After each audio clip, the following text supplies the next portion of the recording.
கிறிஸ்துவுக்குள் அன்பான கர்த்தருடைய பிள்ளைகளே, இன்றைய வேத வசனமும் ஜெபமும் சங்கீதங்களின் புஸ்தகம் 119 சங்கீதம் 100 வசனம். உம்முடைய கட்டளைகளை நான் கை கொண்டிருக்கிறபடியால் முதியோர்களை பார்க்கிலும் ஞானம் உள்ளவனாயிருக்கிறேன். என் அன்பு கர்த்தருடைய பிள்ளைகளே, சங்கீதக்காரர் இப்படி எழுதுகிறார், உம்முடைய கட்டளைகளை நான் கை கொண்டிருக்கிறபடியால், உம்முடைய கட்டளையில படிச்சிருக்கிறபடியால் இல்லை, கை கொண்டிருக்கிறபடியால், ஆண்டவர் கொடுத்த கட்டளை 10 கட்டளையை கை கொண்டிருக்கிறபடியால் முதியோர்களை பார்க்கிலும் ஞானமுள்ளவனாக இருக்கிறேன் என்று சொல்லுகிறார். என் அன்பு கர்த்தருடைய பிள்ளைகளே, முதியோர்களிடத்தில் ஞானம் இருக்கும், அனுபவம் இருக்கும். அவங்க அனுபவத்தின் வழியாக வந்திருப்பாங்க. இந்த இடத்துல எப்படி அதை மேற்கொண்டாங்க அப்படின்னு முதியோர்களுக்கு தெரியும். அவங்க சிறு பிள்ளைகளுக்கு வாலிபர்னு சொல்லி கொடுப்பாங்க. இந்த இடத்துல இப்படி பண்ணணும், இந்த இடத்துல இப்படி செய்யணும், இந்த மாதிரி ஊழியம் செய்யணும்னு சொல்லி முதியோர்கள் அவங்ககிட்ட நல்ல ஞானம் இருக்கும். ஆனால் பைபிள் வேதம் என்ன சொல்லுது, அந்த ஞானம் நமக்கு வேணும்னா கட்டளை கை கொள்ளணும். உம்முடைய கட்டளைகளை நான் கை கொள்ளணும்.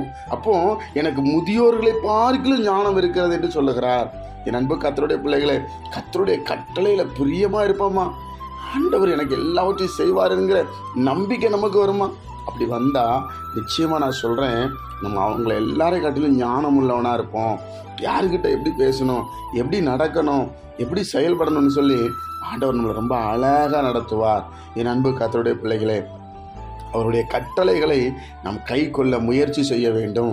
அவர் கட்டளை பாருங்க, இயேசு கிறிஸ்து 2 கட்டளை கொண்டு வந்துட்டார். உன் தேவனாகிய கர்த்தரிடத்துல முழு இருதயத்தோடும், முழு ஆத்துமாவோடும், முழு பலத்தோடும், முழு சிந்தையோடும் அன்பு கூறுவையாக. இதற்கு ஒப்பான கற்பனை என்னன்னு சொன்னா, உன்னிடத்தில் அன்பு கூறுவது போல பிறனிடத்தில் அன்பு கூறுவாயாக. இதைத்தான் நம்ம செய்கிறவர்களாய் மாற வேண்டும்.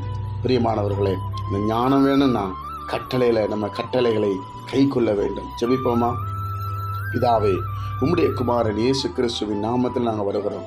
இந்த நாளை எங்களுக்கு நீர் ஆசீர்வதித்து தாரும். உம்முடைய பிரசன்னம் எங்களுக்குள்ளே இறங்கட்டும். ஆண்டவரே, உடைய கரமும் உடைய வல்லமையும் எங்களை ஆளுகை செய்யும்படி உயிர்த்தெழுந்த ஆண்டோடைய வல்லமை எங்கள் மத்தியில் இறங்கி வரட்டும். எல்லா நாமத்திற்கு மேலே அந்த நாமத்தை நாங்கள் உயர்த்துகிறோம்ப்பா. இதை கேட்கிற ஒவ்வொருவரும் ஆசீர்வாதமாக இருக்கட்டும். இயேசு கிறிஸ்துவின் மூலம் ஜெபிக்கிற நல்ல பிதாவே, ஆமென்.